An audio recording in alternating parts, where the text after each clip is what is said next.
Assalamualaikum warahmatullahi wabarakatuh. Waalaikumsalam warahmatullahi wabarakatuh. Halo semuanya, selamat datang di podcast Menyapa dengan Obrolan, podcast Pengadilan Negeri Purwokerto. Podcast ini akan membahas tentang dunia peradilan di Indonesia. Sebelumnya, perkenalkan, nama saya Muhammad Rizky Kurniawan. Pada hari ini saya akan menjadi host pada podcast ini.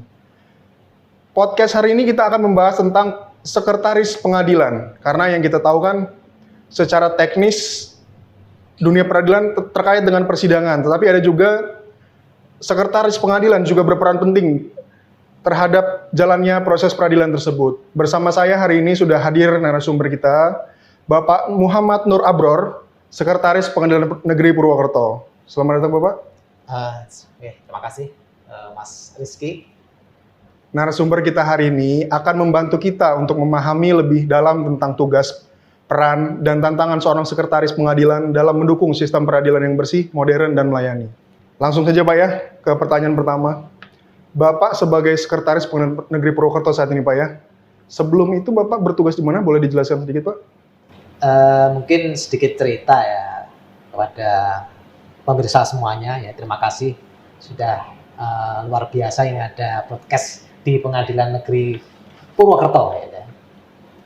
Yang pertama memang saya masuk di Pengadilan Negeri Purwokerto itu dari memang tidak langsung. Di karir saya itu masuk pegawai pengadilan itu di tahun 2005. Pada waktu itu saya calon pegawai, mendaftar capek gitu ya. Dan diterima di Pengadilan Negeri Sragen. Itu sekitar tahun 2005 gitu.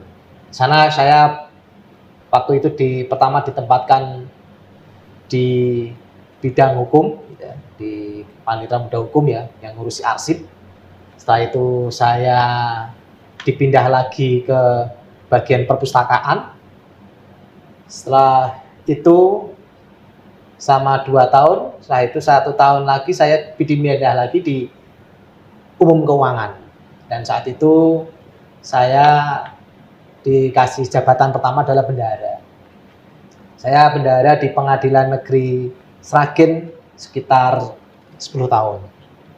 Nah, setelah itu saya mengikuti fit and proper untuk menjadi kasubag ya, kasubag di Pengadilan Negeri Jepara. Pada waktu itu saya ditempatkan di Pengadilan Jepara menjadi kasubag kepegawaian. Nah, selama sekitar 2 tahun. Karena setelah 2 tahun itu ada kebijakan dari Ketua Pengadilan Negeri Jepara, itu saya dipindah lagi di kasubag, jadi kasubag umum dan keuangan. Ya, 2 tahun lagi. Jadi 4 tahun saya di Jepara. Nah, pada waktu itu juga setelah itu saya mengikuti fit and proper lagi, untuk menjadi sekretaris.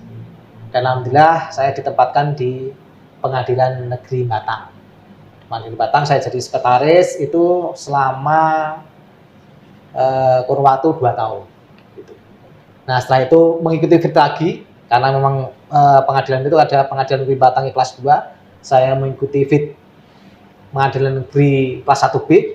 Nah, saat itu saya langsung diterima lagi di Pengadilan Negeri Purwokerto sampai sekarang, Mas. Menarik Pak ya, cukup panjang perjalanan karir Bapak ya, sekitar 20 tahun lebih Pak berarti Pak ya? 20 tahun saya berkarir di pengadilan Pak ya? Betul, 20 tahun. 20 tahun. Boleh sedikit dijelaskan Pak, apa sih tugas dari sekretaris pengadilan itu Pak?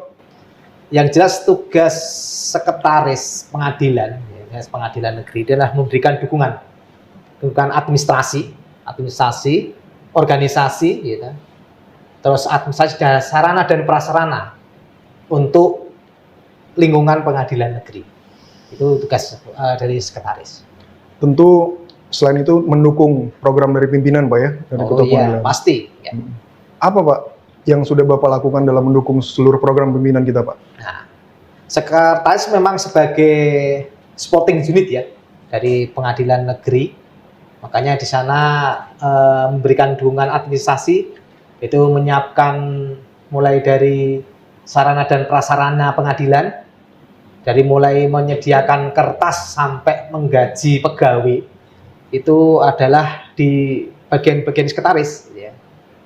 Terus menyiapkan perawatan, mulai dari perawatan gedung, perawatan mobil, ya kan, dan juga menyediakan sarananya, termasuk mendukung untuk kemajuan kantor pengadilan negeri Purwokerto ini. Baik. Dari sekian banyak tugas tersebut dan peran tersebut, Pak ya, dalam kesekretariatan itu dibagi lagi atau seperti apa, Pak?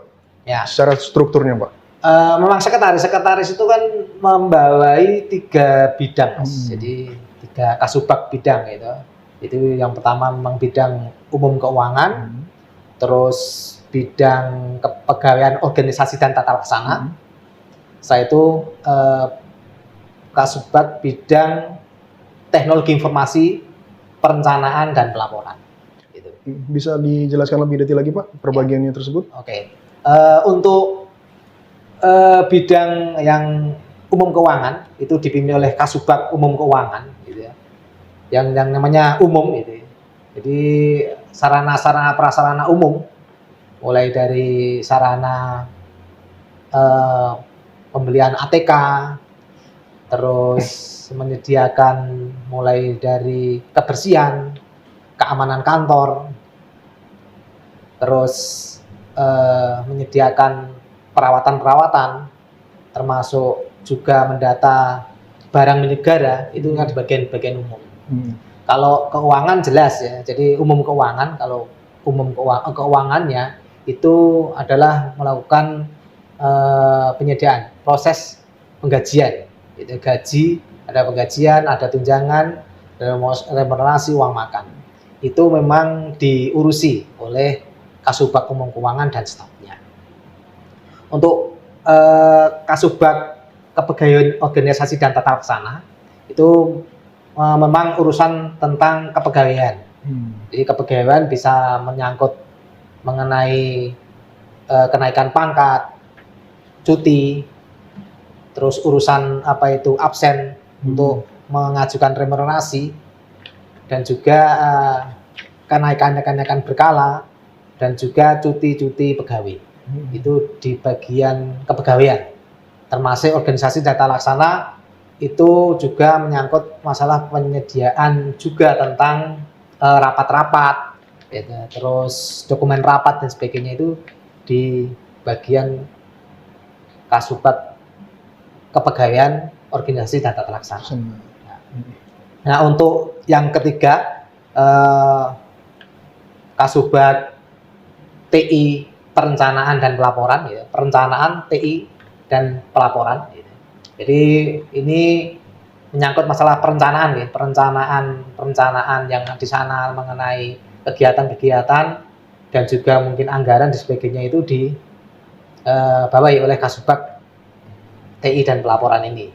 Termasuk teknologi informasi. Teknologi informasi itu mengurusi tentang IT-nya, mulai dari server, perawatan servernya, terus website dan sebagainya itu di bidang TI ini. Dan pelaporan mengenai jadi dokumen-dokumen pelaporan yang ada di kantor pengadilan ini semuanya didokumentasikan oleh kasubag perencanaan TI dan pelaporan tadi. Itu. Satu yang menarik, Pak, tadi dari penjelasan Bapak terkait dengan anggaran, Pak. Bapak sebagai sekretaris dan juga tentu sebagai KPA, Pak ya. Bagaimana Bapak sebagai KPA mengelola keuangan Pengadilan Negeri Purwokerto ini, Bapak? Ya, nah, memang kita mengelola keuangan yang di sana bersumber dari DIPA, jadi keuangan pemerintah, dan kita dikasih DIPA 2, 01 dan 03, mulai dari 01 itu Badan Usaha Negara, terus yang kedua adalah 03 itu adalah dari Dirjen, itu tentang keperkaraan. Ya. Kami mengawali ketika melakukan perencanaan anggaran ini, itu adalah yang jelas anggaran kita ini berbasis kebutuhan. Jadi kebutuhan yang memang kalau kita ajukan ke negara itu adalah apa-apa saja yang dibutuhkan oleh pengadilan. Gitu. Nah, sebelum kita membelanjakan anggaran, kita melakukan perencanaan anggaran dulu. Melakukan perencanaan anggaran apa-apa yang nanti akan dibelanjakan. termasuk target-target apa sebagai pembangunan kita, sebagai pembangunan di kantor pengadilan ini, gitu. Ya. Dan juga kita mengolah anggaran itu tidak serampangan, memang harus hati-hati, sesuai dengan perencanaan. Dan anggaran ini itu ya memang harus kita laksanakan secara transparan. Gitu. Jadi semua anggaran pengelolaan dan sebagainya itu masyarakat bisa melihat. Masyarakat bisa melihat di website kita tentang perencanaan anggaran, tentang realisasi anggaran kita sampai berapa, apa yang digunakan itu bisa dilihat di website kita. Itu sebagai bagian dari transparansi kita untuk penggunaan anggaran. Itu Mas Rizky. Terima kasih. Jadi secara umum masyarakat secara terbuka Pak ya bisa melihat keuangan kita rincian secara detail ya Pak ya tanpa ada yang ditutupi. Iya. Nah selanjutnya terkait dengan Bapak sebagai sekretaris Pak ya, tentu kan memiliki bawahan Pak ya. Bagaimana Bapak mengontrol atau mengevaluasi atau melakukan pengawasan terhadap kinerja bawahan Bapak tersebut? Oh ya. Tentu pasti bahwa kita sebagai organisasi harus memang mengadakan monitoring dan evaluasi. Kalau di kesehatan kita ini, saya melakukan monitoring dan evaluasi bidang kesehatan.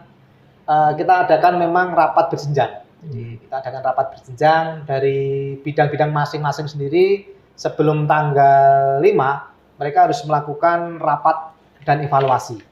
Gitu. Sebelum memang nanti rapat-rapat di bidang-bidang itu, ya dari bidang umum keuangan, terus bidang kepegawaian, bidang TI, itu melakukan sebelum tanggal 5 dalam melakukan evaluasi dan monitoring masing-masing. Nah, setelah itu nanti hasil-hasil dari rapat bidang-bidang itu nanti dibawa ke rapat bidang kesehatan.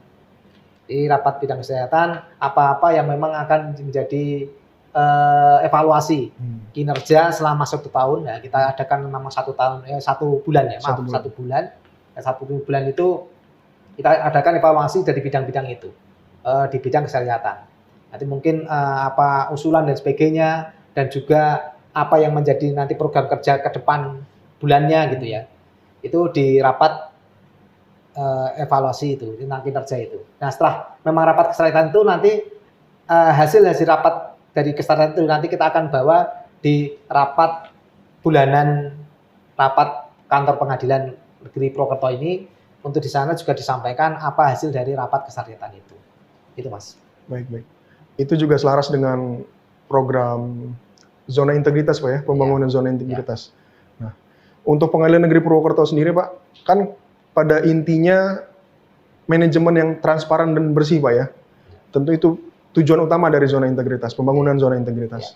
Nah, upaya Bapak sebagai sekretaris untuk memastikan pembangunan zona integritas itu berjalan dengan baik, apa yang sudah dilakukan Pak?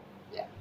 Nah, memang kantor pengadilan negeri Purwokerto ini pasti harus mencanangkan tentang zona integritas, karena itu sudah menjadi aturan bahwa zona integritas yang bebas dari korupsi nepotisme, yaitu memang kita mencanangkan itu.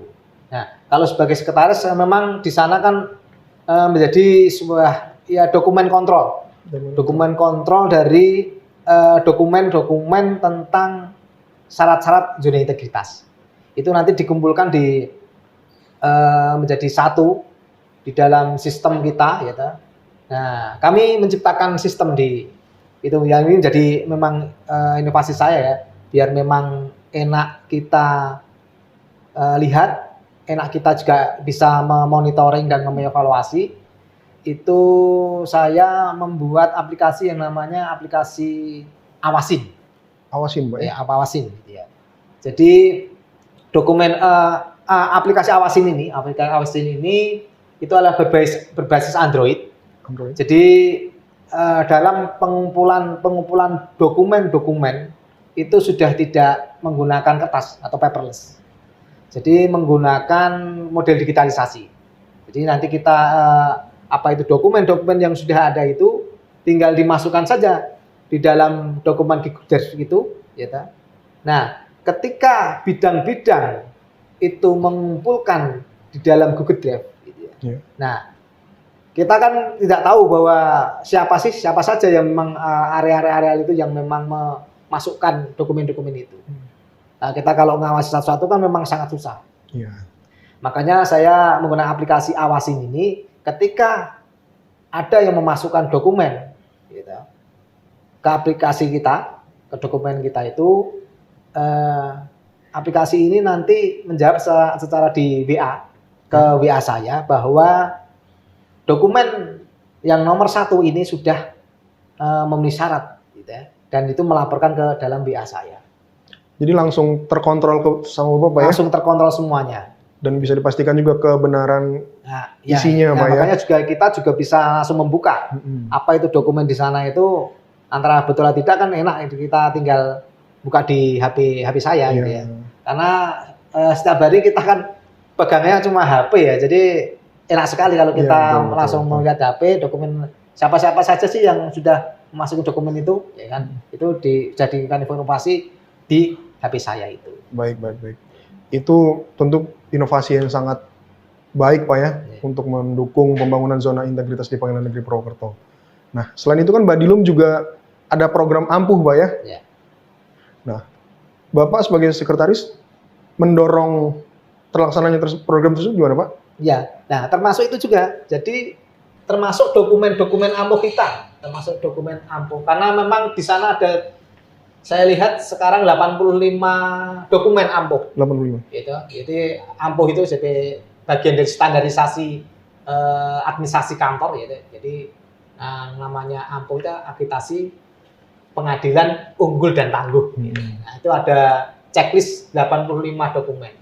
Makanya juga kita membuat aplikasi tadi yang memang mendukung tentang dokumen-dokumen apa saja yang sudah dimasukkan di dalam sistem kita di Awasin itu. Nah, ketika dokumen sudah masuk gitu ya, kita tinggal buka aja di HP, karena di sana memberitahukan bahwa dokumen nomor 1 sudah melakukan memasukkan dokumen dan sudah benar. Itu dimasukkan di dalam sistem saya dan tinggal saya cek, oh yang sudah betul.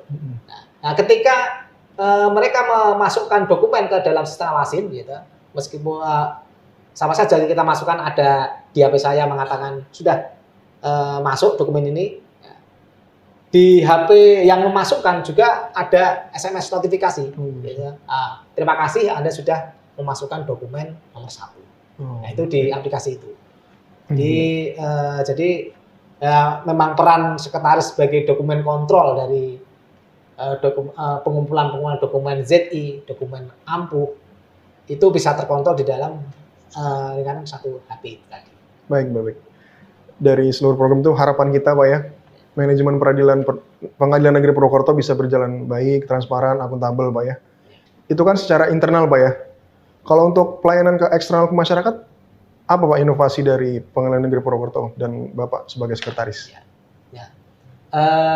Memang kalau peran sekretaris yang memang mengurusi mengenai yang ada di dalam itu administrasi organisasi di dalam pengadilan, kalau memang di luar ya, sekretaris juga punya fungsi sebagai pengawas PTSP ya.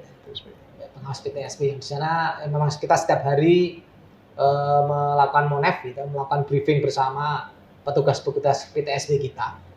Kalau menyangkut untuk luar gitu, saya menciptakan gitu, itu inovasi juga berbasis teknologi Android gitu ya, yang biar memang bisa terkontrol secara otomatis. Itu yang namanya Nyong gitu ya. Nyong kalau orang apa itu, Pak? Purwokerto itu ya Nyong itu saya. Ya, gitu ya. Meskipun ya saya itu menarik ya. Biar memang aplikasi ini bisa dilihat oleh masyarakat gitu. Nah, ketika masyarakat ingin mengetahui tentang informasi tentang pengadilan kita gitu, kita tinggal nanti mereka bertanya aja dengan aplikasi Sinyong kita itu. Ya nanti mungkin nomornya nanti kita kasih tahu ya di deskripsi kita ya, deskripsi kita. Di sini nanti termasuk bagaimana menggunakan aplikasi Nyong kita ini. Baik. Jadi ketika di sana bertanya mengenai jaga sidang, jadwal sidang tilang, gitu. Terus suket mencari data surat-surat dan sebagainya bisa ditanya di dalam aplikasi Sinyong kita itu. Nah, tinggal nanti WA, si Inyong nanti bisa menjawab di WA. Menjawab. Nah, Secara lengkap dan pasti Pak ya, Iya. jawabannya Pak ya. Tadi kan membahas terkait dengan pelayanan masyarakat Pak. Ya. Tentu kan juga harus didukung dengan sarana dan prasarana yang baik Pak ya. Sehingga terciptanya service excellent bagi pengguna layanan. Nah, di Pengadilan Negeri Purwokerto ini sendiri, sarana dan prasarana apa Pak untuk mendukung kenyamanan masyarakat untuk menerima jasa layanan tersebut Pak? Oke. Ya, kalau memang saat ini yang kami lakukan ya, jadi sekretaris ini ya, memang saya masih baru di sini jadi 4 bulan, tetapi karena itu menjadi sebuah program yang utama tentang pelayanan masyarakat gitu. Ya, di PTSP kita gitu, yang memang itu adalah garda terdepan kita di masyarakat gitu. Saya melakukan perombakan di PTSP kita gitu, memang biar lebih nyaman gitu. Biar mungkin lebih adem gitu. Itu dengan menyediakan fasilitas di sana itu ya. Mengenai yang jelas ada apa itu kita sediakan kopi gitu. Yang itu gratis ya. Kita sediakan minum mineral, kita sediakan ruang tamu terbuka gitu untuk bisa, kita juga sediakan mengenai apa itu anak-anak ya. Jadi ruang bermain, ruang ramah anak gitu ya. Dan juga ada jalur disabilitas. Itu memang kita perbarui semua, bahwa semua itu kita sediakan di kantor Pengadilan Negeri Purwokerto ini. Menarik Pak penjelasan dari Bapak terkait dengan dunia kesekretariatan. Sebagai penutup dari podcast ini Pak, apa sih yang Bapak ingin sampaikan kepada masyarakat terhadap Pengadilan Negeri Purwokerto? Oke, terima kasih. Yang jelas kami minta dukungan pada masyarakat agar memang mengawasi kantor kita gitu ya. Jadi kita ingin berbenah agar memang menjadi maju gitu, dan transparan, akuntabel, bahwa itu menjadi visi misi kita. Oke, itu terima kasih Mas Rizky. Sama-sama Pak atas waktunya. Untuk pemirsa sekalian, semoga dengan episode kali ini bermanfaat dan menambah pengetahuan soal dunia peradilan. Jangan lupa subscribe dan share podcast ini. Dan sampai jumpa di episode berikutnya, karena di episode berikutnya bakal lebih banyak lagi informasi tentang dunia peradilan. Saya Rizky, pamit. Tetap semangat dan mari dukung dunia peradilan yang bersih, transparan, dan akuntabel. Assalamualaikum warahmatullahi wabarakatuh. Waalaikumsalam warahmatullahi wabarakatuh.